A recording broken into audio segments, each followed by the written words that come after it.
जो गुनाह छोड़ते हैं आदत बारी ताला है, करम का कलम फेर देता है। एक जवान ने 20 साल अल्लाह की इबादत की, फिर 20 साल उसकी दहलीज से दूर चला गया। 40 साल उम्र हुई, आईने के सामने खड़ा हुआ, दाढ़ी में कुछ सफेद बाल नजर आए तो रोने लगा। ये जो दाढ़ियों में सफेद बाल आते हैं मौत की निशानी है। यादाश्त कमजोर होना शुरू हो जाए मौत की निशानी है। ये उठते जनाजे, ये फैली कब्रें, ये बिछे सफे मातम, ये सब मौत की निशानियां हैं। हजरत उमर ने मुलाजिम रखा, तूने आना है, कुंडा को खड़काना है और इतना कहना है कि मौत को नहीं भूलना। महाना तनख्वाह देते थे। एक दफा आया तो कहा आज के बाद आने की जरूरत नहीं। कहा हजरत क्यों? आपने दाढ़ी में से एक सफेद बाल को अलग किया। फरमाया अब यही चैन नहीं लेने देता। हमने बड़े ऐसे लोग देखे, कब्र में टांगे होती हैं, पूरी पूरी दाढ़ी सफेद हो जाती है, लेकिन अमले बात से बाज नहीं आते। वो मियां साहब ने कहा था ना कि हड्डियां खड़कन गोडे कंबन, उड़ गया लक तेरा, हजे भी बदियों बाज ना आया, जियो मर्द दलेरा। कब्र में टांगे हैं लेकिन अमले बात से फिर भी बाज नहीं आते। उस जवान ने जब अपनी दाढ़ी में सफेद बाल देखे तो रोने लगा और कहता है कि मालिक 20 साल तेरी नाफरमानियों में गुजरे, गुनाह कर करके अब तो जिंदगी से तंग आ गया हूं। और कहता है मालिक अगर मैं लौट आऊं तो, अगर मैं पलट आऊं तो क्या मेरे लिए कोई गुंजाइश है? जवानों तौबा का दर खुला हुआ है।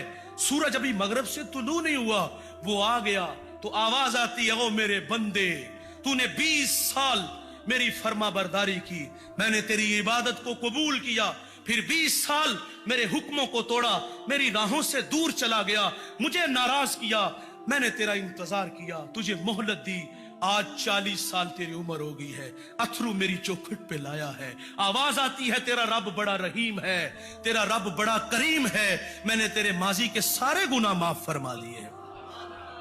जो माफी मांगते हैं उन्हें अल्लाह माफ करता है। अलामा सैदी कहते हैं कि एक शख्स हर साल हज के लिए जाता था। एक दफा किसी नौजवान को साथ जाने का इत्तेफाक हुआ।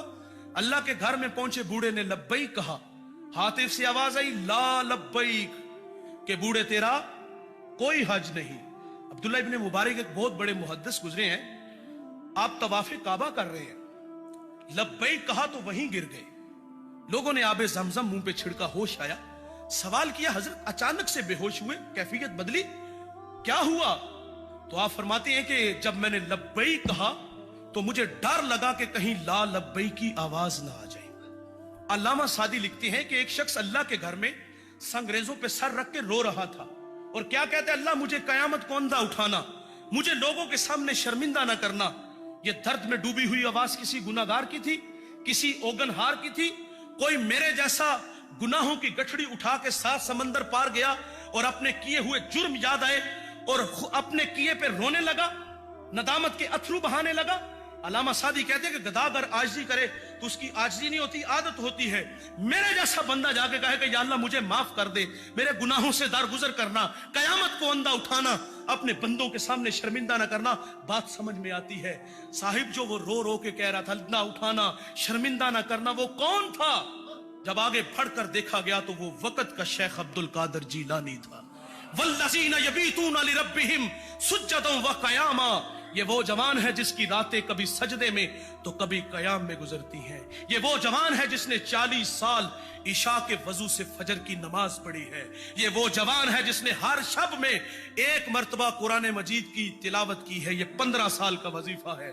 और साहिब ये उनकी कैफियत है। सवाल है, मुझे बताइएगा, मैं और आप भी हज उम्रा के लिए जाते हैं, क्या हमारी कैफियत ऐसी होती है जैसे हमारे असलाफ की थी? कहीं ला लब्बैक की आवाज ना आ जाए? शेख अब्दुल कादिर जिलानी जैसी कैफियत कि मुझे अंधा उठाना, मुझे शर्मिंदा ना करना, क्या हमारी ऐसी कैफियत होती है? माजरत से कहूंगा नहीं होती। वो बड़े माकूल लोग थे, वो तकवा और इबादत वाले लोग थे। उनकी सोहबत में बैठने वाले लोग वासल बिल्ला होते थे। उनकी सोहबत में बैठने वाले कितने कितने जनाजे उठते थे, लेकिन इसके बावजूद भी वो अल्लाह से डरते थे, रोते थे, कहीं दुदकार ना दिए जाए, कहीं ला लब्बैक की आवाज ना आ जाए। नाराज नहीं होना दोस्तों। हम अल्लाह के घर में गए, हम हरम में दाखिल हुए, मोबाइल निकाला और सेल्फी बनाई और उसको फेसबुक पे फेंक दिया। एक हाथ दीवारे काबा से और दूसरे हाथ से तस्वीर बन रही है और लोग तवाफे काबा कर रहे हैं। गुजरते लोगों को मोबाइल दिया जाता है और कहते हैं कि हमारी तस्वीर बनाओ, और यूं हाथ उठाए और मसनूई दुआएं मांगी जा रही हैं। कहां? अल्लाह के घर में। जहां जलाल बरस रहा है, 120 रहमतें उतर रही हैं। ये कैसा हज उम्रा है? हमें तो ज्यादा डरना चाहिए था यार। हमें अपनी करतूतों का पता है, हमारे अखलाक भी खोखले हैं। हम अपने कंधों पे वाकई गुनाह उठा के ले जाते हैं। चुगली, गीबत, हसद, कीना, क्या क्या आग नहीं लगी। घर हम तोड़ते हैं, दिल हम तोड़ते हैं। हमें तो ज्यादा डरना चाहिए था, लेकिन हमने वहां तस्वीरें बनाई और उसको फेसबुक पे फेंका। और यार, क्या हाजी उमरा मोबाइल के बगैर नहीं होता? उसको हम रहायश गाह पे नहीं छोड़ के आ सकते? माजरत से साहिब, हम हाज उमरा के लिए गए तो वहां से लाए क्या? खजूर, पानी, बच्चों के लिए खिलौने, बेटियों के लिए रिदा, बूढ़ों के लिए तस्बीहां, टोपियां, मुसल्ले, बस यही लाते हैं और कुछ नहीं लाते। जिस तरह गुनाह उठा के यहां से ले जाते हैं, उसी तरह वापस ले आते हैं। हाँ, हमारे नाम के साथ हाजी का इजाफा जरूर होता है, लेकिन बगल से छुरी नहीं निकलती। अखलाक अच्छे नहीं होते, पेशानियों में सजदों का नूर नहीं आता, आंखों पर हया के पहरे नहीं बैठते। बड़े फख्र से बताते 50 हज किए हैं। कोई कहता यार मुझे तो पता ही नहीं कितने उम्रे कर दिए, नजर तो आ नहीं रहे। रवैये तो उसी तरह है हमारे। वो एक जमाना था, हम अपने बचपन में सुनते थे, 34 साल मेरी उम्र है, हम अपने बचपन में सुनते जिसका बच्चा ठीक नहीं ना होता था, अखलाक अच्छे नहीं होते थे, आवारा होता था, तो लोग कहते इसको उम्रे पे भेज दो। यकीन जानी जब पलटता था तो हजा के पहरे होते थे। आज कितने कितने हज और उम्रे हमने किए हुए, अखलाक बेहतर नहीं हुए।